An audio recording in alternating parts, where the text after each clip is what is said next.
کہے کہ اقرا یا محمد، اے محمد پڑھو، تو آپ شستر رہ گئے، تعجب میں پڑ گئے کہ اس آدمی کو میرا نام کیسے معلوم؟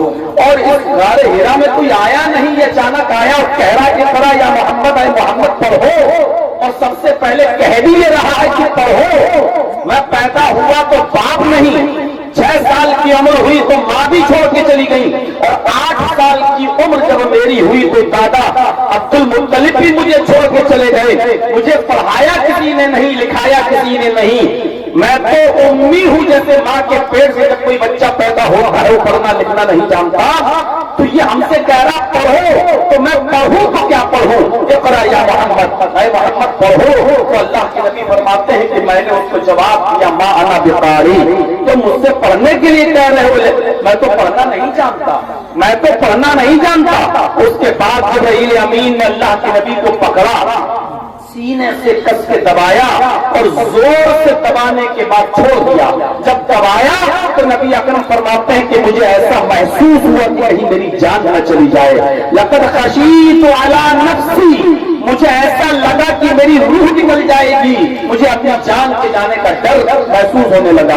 اور پھر چھوڑنے کے بعد اے محمد پڑھو، میں نے پھر وہی جواب دیا ما انا بقاری، میں پڑھا ہوا نہیں ہو۔ اس نے پھر پکڑ کے دبایا، پھر چھوڑا اور تیسری بار کہا اقرا پڑھو، میں نے پھر وہی جواب دیا کہ میں پڑھنا نہیں جانتا۔ اس نے پھر پکڑ کے دبایا اور دبانے کے بعد پھر چھوڑ دیا، 3 مرتبہ دبایا۔ بعض روایتوں میں آتا ہے کہ اللہ کے نبی نے پھر اس سے کہا کہ تم مجھ سے بار بار کہہ رہے پڑھو، ماذا اقرأ، میں کیا پڑھوں؟ تم ہی بتاؤ، جب میں نے کہہ دیا میں پڑھنا نہیں جانتا، تم بار بار کھینچ رہے ہو، دبا رہے ہو، میں پڑھنا نہیں جانتا، تم ہی بتاؤ کہ میں کیا پڑھوں؟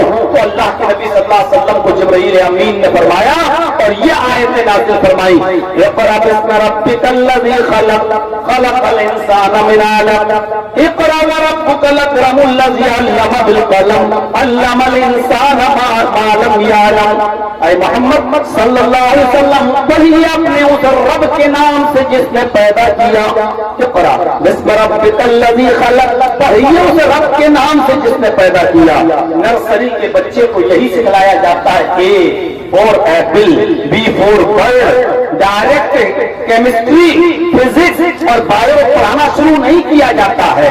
محمد رسول اللہ صلی اللہ علیہ وسلم جس ماحول میں پیدا ہوئے اور جو عرب کا واتاورن، جو عرب کی فضا، جو عرب کا کلچر تھا، نبی اکرم صلی اللہ علیہ وسلم کو اسی کلچر میں تعلیم دی جا رہی ہے۔ اقرأ باسم ربک الذی خلق، پڑھیے اس رب کے نام سے جس نے پیدا کیا، کیونکہ یہ جاہل سے جاہل قوم اور ان پڑھ سے ان پڑھ قوم اور لوگ یہ جانتے تھے کہ جب ایک چھوٹی سی سوئی اور ایک ماچس کا کھوکھلا جب کسی بغیر بنانے والے کے وجود میں نہیں آ سکتا، ایک سوئی اگر ہمیں دکھائی دیتی ہے تو اس سوئی کا بنانے والا بھی کوئی ہوتا ہے۔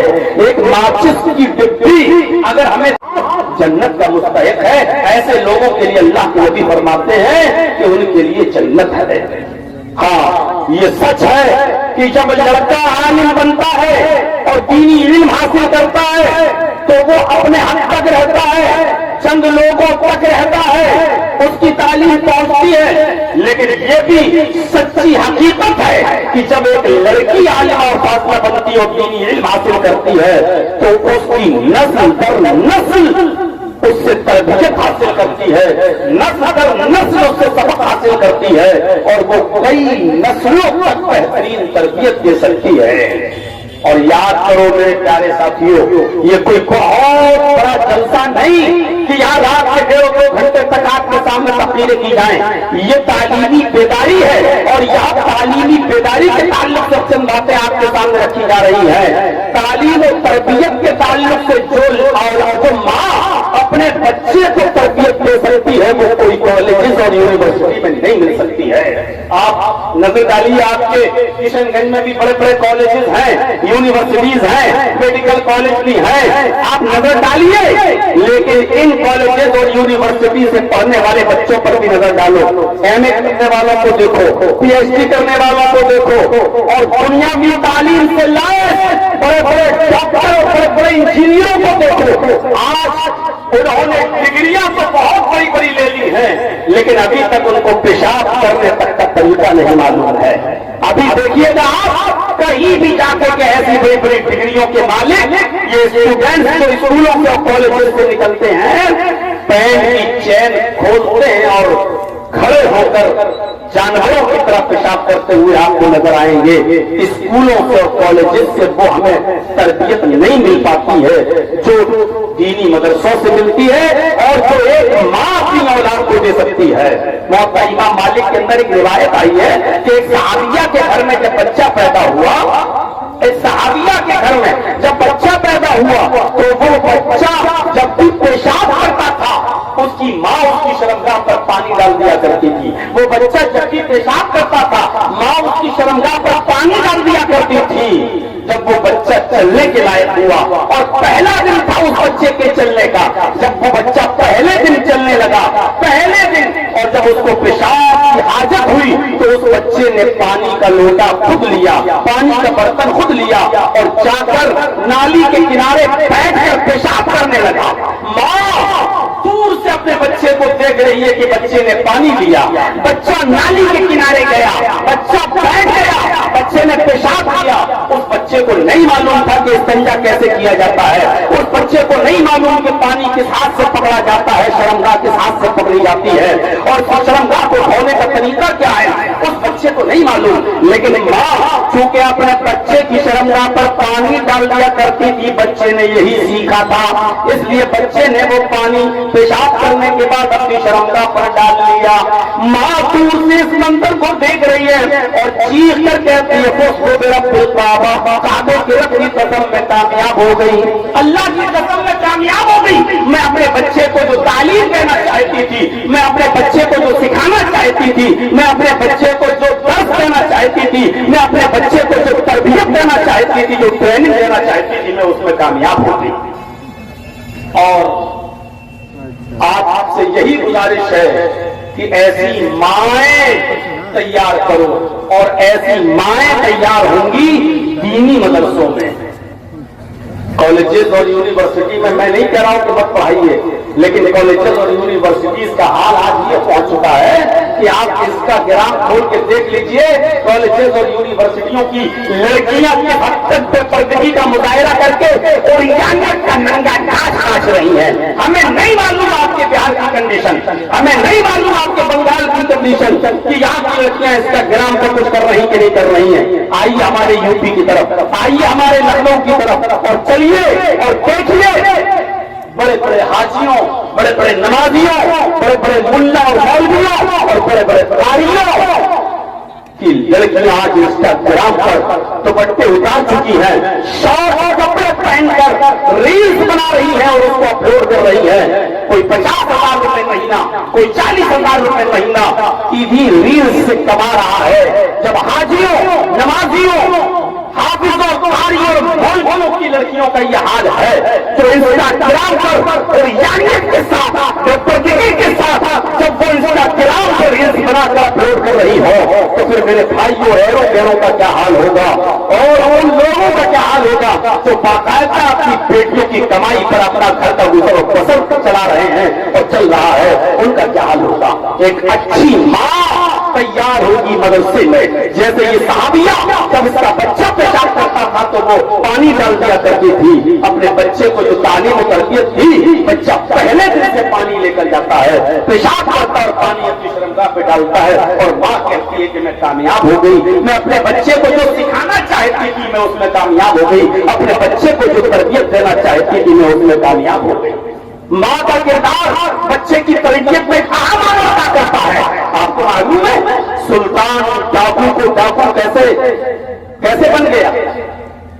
اس نے شروع میں جب 5 سال کا تھا اس کی ماں نے اس کو پیسے دے کر ایک انڈا منگوایا تھا دکان سے, جاؤ بیٹا ایک انڈا لے کر آؤ. وہ گیا دکان پر اور اس نے ایک انڈا خریدا, انڈے والے نے انڈا دے دیا, اس نے پیسے مانگے. سلطان کہنے لگا صاحب پیسے تو میں ابھی دے چکا ہوں آپ کو. دکاندار سمجھا کہ لڑکا ہے, بچہ ہے, جھوٹ تھوڑی بول رہا ہوگا. اس نے کہا اچھا جاؤ بیٹا. وہ پیسے دیے نہیں تھے, پیسے چھپایا ہوا تھا اور انڈا لے کر جب اپنے گھر آیا اور اپنی ماں کو کہا لو ماں انڈا لو, پیسے بھی لے لو, ماں نے کہا بیٹا یہ پیسے تو میں نے انڈے کے لیے دیے تھے. اس نے کہا ماں میں نے دکاندار کو بیوقوف بنا دیا اور میں نے اس سے کہا ابھی تو دیے تھے تم کو پیسے. ماں نے اس کی پیٹھ تھپتھپائی کہ بیٹا چلو اس پیسے سے شام کا چولہا جل جائے گا, ہماری غریبی میں تم نے ہماری خوب مدد کی.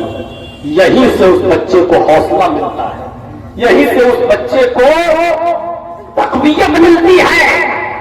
انڈے کی چوری کے بعد وہ مرغی چوری کرتا ہے, پھر اور کوئی چوری کرتا ہے, اور پھر بڑا ہو کر اتنا بڑا ڈاکو بن گیا کہ سرعام لوگوں کا مال لوٹنے لگا, اور جو نہیں دیتا تھا اس کو شوٹ کر دیتا تھا, اس کو قتل کر دیتا تھا, مال ڈالتا تھا چاقو اور چھری کی نوک پر, اور اس کا مال لوٹ لیا کرتا تھا. بالآخر پکڑا گیا, مقدمہ چلا اور اس کو پھانسی کی سزا سنائی گئی. اور جب اس کو تختے دار پہ لٹکایا جانے لگا تو اس سے پوچھا جانے لگا کہ بول تیری آخری تمنا کیا ہے؟ اس نے کہا کہ میری آخری آرزو یہ ہے کہ میں اپنی ماں سے ملنا چاہتا ہوں. جب اس کی ماں اس سے ملنے آئی, جلاد نے کہا یہ میری ماں ہے, مل, اور کوئی تیری خواہش تیری تمنا؟ اس نے کہا ہاں میری تمنا ہے. کہا کیا ہے تیری آرزو؟ کہا میری آرزو ہے کہ مجھ سے پہلے میری ماں کو پھانسی کے پھندے پر لٹکایا جائے. میری آرزو اور میری تمنا یہ ہے کہ مجھ سے پہلے میری ماں کو پھانسی کے پھندے پر لٹکایا جائے. کہا یہ کیا بات کر رہے ہو تم؟ چوری تم نے کی, ڈکیتی تم نے ڈالی, مرڈر تم نے کیا, اور تمہاری ماں کو پھانسی کے پھندے پر لٹکایا جائے؟ اس نے چیخ کر کہا کہ میں چور ہوں, میں ڈاکو ہوں, میں قاتل ہوں, یہ سب کچھ صحیح, لیکن مجھے یہاں تک پہنچانے میں میری ماں کا کردار ہے, میری ماں کا رول ہے. میں نے جس وقت پہلا انڈا چرایا تھا اور وہ پیسہ لے کے واپس آیا تھا, اور میں نے اپنی ماں کو جب اس کا پیسہ واپس کیا تھا تو اسی وقت اگر میری ماں نے میرے گال پر ایک تھپڑ مارا ہوتا اور پیسہ دکاندار کے پاس لے جا کر اس کو واپس کر دیا ہوتا تو آج میں اتنا بڑا چور نہیں بنتا, آج میں اتنا بڑا ڈاکو نہیں بنتا, آج میں اتنا بڑا قاتل نہیں بنتا, اور آج مجھے پھانسی کے پھندے پر نہیں لٹکنا پڑتا. مجھے پھانسی کے پھندے پر پہنچانے والی میری ماں ہے. تو یہ ماں کا کردار ہوتا ہے لڑکے کو بگاڑنے میں اور لڑکے کو سدھارنے میں. اگر میرے بھائیوں رات کے 12 اور 1 بجے تک اگر آپ مارکیٹوں میں گھومتے ہیں تو اس میں غلطی آپ کی نہیں ہے, آپ کے والدین کی تربیت کی غلطی ہے. ضرور آپ کے ماں باپ کو کوئی کمی ہوگی کہ آپ رات کے 12 اور 1 بجے تک بلا کسی کام کے, بلا کسی محنت و مزدوری کے, اور بلا کسی وجہ کے, آپ بلا کسی ریزن کے آپ کو گھوم رہے ہیں, مٹر گشتیاں کر رہے ہیں, اور آپ کی ماں اور آپ کے باپ آپ کو تربیت نہیں دے پا رہے ہیں. ضرور آپ کے والدین کا کردار ہے اس میں, چاہے وہ اچھا ہو یا برا ہو. تو میرے بھائیوں ماں کا کردار بڑا اہم ہوتا ہے.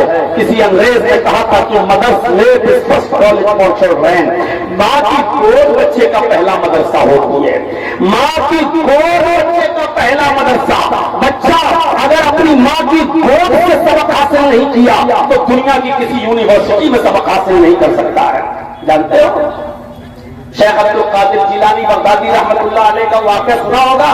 جب وہ قافلے کے ساتھ جا رہے تھے اور ان کی عمر 12 سال تھی تو ان کی ماں نے 40 اشرفیاں ان کے کرتے کے دامن میں سل دی تھی, استر میں سل دی تھی, اور کہا تھا کہ بیٹا تم قافلے والوں کے ساتھ جاؤ, لیکن یاد رکھنا حالات کتنے بھی نازک ہو, حالات کتنے بھی بد سے بدتر ہو, کتنی بڑی مصیبت کیوں نہ آ جائے, لیکن جھوٹ تم کبھی مت بولنا. ماں نے چلتے وقت اپنے بیٹے سے کہا تھا. یہ واقعہ آپ نے پڑھا ہوگا ہندی کی کتابوں میں, تیسری چوتھی کلاس کی کتابوں میں یو پی کے کورس میں یہ چیز شامل تھی. اب جیسے جیسے گورنمنٹ بدلتی گئی یہ چیزیں بھی بدلتی گئی اور کورس اور سلیبس بھی چینج ہوتا گیا میرے پیارے ساتھیوں. لیکن بنیاد الطالبین کے اندر جب اس سے پہلے جس کا مقدمہ لکھا گیا تو شیخ عبد القادر جیلانی بغدادی کی سیرت کے حوالے سے اس نے مقدمے میں یہ بات لکھی ہے کہ آپ اندازہ لگائیں میرے بھائیوں, ماں یہ نصیحت کر رہی ہے 12 سال کے بچے کو کہ بیٹے حالات کتنے بھی نازک ہو تمہیں کسی بھی قیمت پر جھوٹ نہیں بولنا ہے. جب قافلہ جاتا ہے اور قافلہ جب راستے میں لوٹ لیا جاتا ہے, سارے لوگوں کے سامان اور ان کے قافلے کو جب لوٹ لیا گیا تو چور ڈاکو عبد القادر جیلانی کے پاس بھی آیا اور کہنے لگا اے بچے تیرے پاس بھی کچھ ہے؟ عبد القادر نے کہا جی ہے. وہ قریب آ گیا, کہتا کیا ہے تیرے پاس؟ کہا 40 اشرفیاں ہیں. کہا کہاں ہیں؟ کہا کرتا کھولا. کہا یہ استر میں سلی ہوئی ہیں کٹوری. ہاں ہے. تو ادھر کے دیکھا تو پتا چلا کہ 40 اشرفیاں موجود ہیں. چور نے پوچھا تم نے بتا کیوں دیا؟ یہ تو بہت سیکریٹ جگہ پر رکھی ہوئی تھی اور تم بچے تھے, ہم تمہاری تلاشی تھوڑی لیتے, لیکن تم نے بتا کیوں دیا؟ اس بچے نے کہا کہ میری ماں نے چلتے وقت مجھے نصیحت کی تھی کہ بیٹے حالات کتنے بھی بد سے بدتر ہو جائیں, نازک ہو, کتنے بھی خراب حالات آ جائیں, لیکن جھوٹ کبھی کسی حال میں مت بولنا. میں چلتے وقت اپنی ماں کی نصیحت کو گاٹھ باندھ لیا اور آج جب موقع آیا تو میں کیسے جھوٹ بول دیتا, میں اپنی ماں کی نصیحت کو کیسے ٹھکرا دیتا. چور پر بڑا اثر پڑا کہ یہ بچہ اپنے ماں کی نصیحت کو اتنا مانتا ہے, اور ہم کو دیکھو کہ ہم اپنے رب کی, اپنے اللہ کی ساری زندگی نافرمانی میں نے گزار دی. وہ چور اپنے سردار کے پاس اس بچے کو لے گیا, اس کی صداقت بتلائی. چوروں کے سردار پر بھی بڑا اچھا اثر پڑا, بڑا اچھا اثر پڑا, اور انہوں نے بھی نصیحت حاصل کرتے ہوئے سارے لوگوں کا سامان واپس کر دیا, سب کا سامان واپس کر دیا, توبہ کر لی, تائب اللہ ہو گیا, اللہ سے سچے دل سے توبہ کر لی. اور میرے بھائیوں غور کیجیے, یہ چھوٹے سے بچے کو ایسا صالح اور نیک بنانے میں اس کی ماں کا کردار. ادھر سلطان ڈاکو کی مثال میں نے دے دی, ادھر میں نے عبد القادر جیلانی کی مثال دی. اس کو ڈکیت بنانے والا, قاتل بنانے والی بھی ماں تھی, اور اس بچے کو اچھی تربیت دینے والی بھی, سچ بولنے کی نصیحت کرنے والی بھی ماں تھی. اور ایسی مائیں معاف کیجیے گا بہت ہی معذرت کے ساتھ انسٹاگرام پہ ڈانس کرنے والی لڑکیاں ایسی مائیں نہیں بن سکتی ہیں. ایسی مائیں مدرسوں سے ہی نکلیں گی, دینی تعلیم سے آراستہ اور پیراستہ ہو کر نکلیں گی, وہی ایک کردار ادا کر سکتی ہیں. وہ ابن ربیعہ کا واقعہ اٹھایا, آپ نے کبھی دیکھا؟ وہ ابن ربیعہ جن کے پاس ایک سفر میں گئے اور بیوی کے پیٹ میں بچہ تھا, حاملہ تھی ان کی بیوی, اور کہا کہ میں سفر پہ جا رہا ہوں, کچھ دنوں میں لوٹ کے آ جاؤں گا. 20,000 دینار دے کر گئے تھے کہ میری بیوی اگر بچہ پیدا ہوگا تو اس کی اچھی تربیت کرنا, یہ لو کھانا پینا بچے کی صحت و تندرستی میں لگانا. اور یہ کہہ کر ابن ربیعہ کے پاس جب سفر میں چلے جاتے ہیں تو جانتے ہو کتنے سال کے بعد لوٹے؟ 1 نہیں, 2 نہیں, 3 نہیں, 4 نہیں, 5 نہیں, پورے 27 سال کے بعد ابن ربیعہ کے پاس جب لوٹتے ہیں, جب واپس آتے ہیں ربیعہ, ان کو پتا نہیں, بیوی کو خبر پہنچاتے ہیں کہ میں آ گیا ہوں.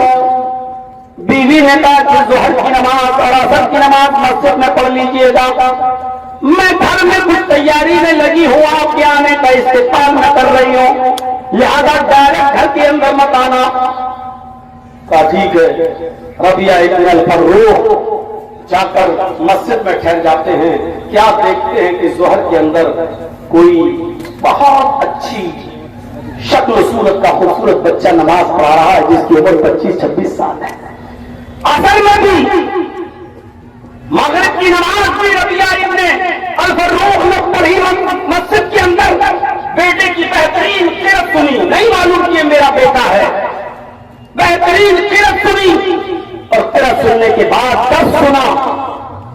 ربیعہ کہتے ہیں کہ جب میں نے اس نوجوان کا درس مسجد کے اندر سنا, اس کی تقریر سنی, اس کی قرأت دیکھی, اس کا علم دیکھا, تو میں نے کہا اللہ, آج 27 سال کے بعد میں لوٹ کر آ رہا ہوں, کاش مجھے بھی کوئی بیٹا ملا ہوتا تو میں بھی اس کو ایسا ہی عالم بناتا, ایسا ہی قاری بناتا, دین کا علم اس کو سکھاتا. ربیعہ ابن الفروخ کے گھر پہ جاتے ہیں تو کیا دیکھتے ہیں کہ بیٹا ہی دروازہ کھول رہا ہے.